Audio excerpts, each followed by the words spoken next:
नमस्कार दोस्तों, आप सभी का स्वागत है। आज की ये मोटिवेशनल स्टोरी ईमान का ज्ञान बताएगी। तो चलिए हम शुरू करते हैं।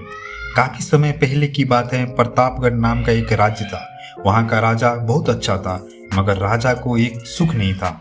वह यह कि उसकी कोई भी संतान नहीं थी और वह चाहता था कि अब वह राज्य के अंदर किसी योग्य बच्चे को गोद ले ताकि वह उसका उत्तराधिकारी बन सके और आगे की बागडोर को सुचारू रूप से चला सके।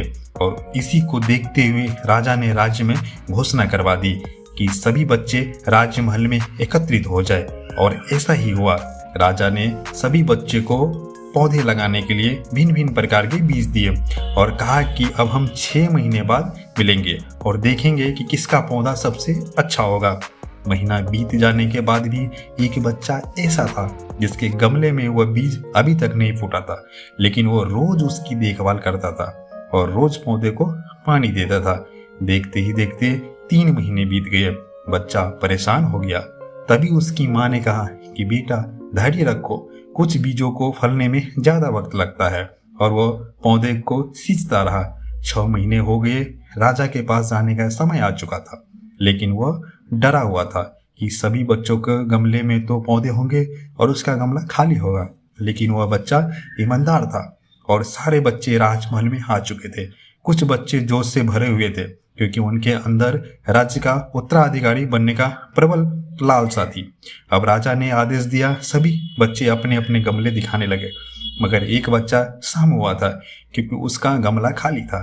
तभी राजा की नजर उस गमले पर गई। उसने पूछा, तुम्हारा गमला तो खाली है? तो उसने कहा, लेकिन मैंने इस गमले की 6 महीने तक देखभाल की। राजा उसकी ईमानदारी से खुश था कि उसका गमला खाली है। फिर भी वह हिम्मत करके आया, यहाँ आ तो गया। सभी बच्चों के गमले देखने के बाद राजा ने उस बच्चे को सभी के सामने बुलाया।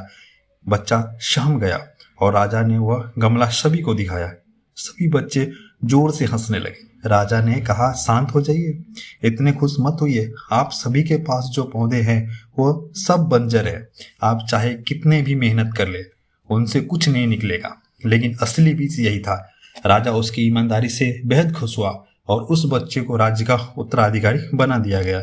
लेकिन हमें इस कहानी से क्या सीखने को मिला? मेरे हिसाब से अपने अंदर ईमानदारी का होना बहुत जरूरी है। अगर हम खुद के साथ ईमानदार हैं तो जीवन के किसी न किसी पड़ाव में सफल हो ही जाएंगे, क्योंकि हमारा औकात हमें ही पता होती है। हम खुद को पागल बनाकर खुद का ही नुकसान करते हैं। दोस्तों, मुझे उम्मीद है कि यह कहानी आपको अच्छी लगी होगी। दोस्तों, अगर आप चाहते हो कि आपको और भी कहानियां मिले तो आप बिल्कुल सही जगह पर हो। यहाँ पर आपको मोटिवेशन की भरपूर कहानियां का संग्रह मिलेगा, जो कि आपको दिन व दिन लाइफ में आगे बढ़ने की प्रेरणा देगा और आपको असीमित ऊर्जा से भर देगा। दोस्तों, इस कहानी को पढ़ने के लिए और अपना मूल्य और बेशकीमती समय देने के लिए दिल से आपका शुक्रिया।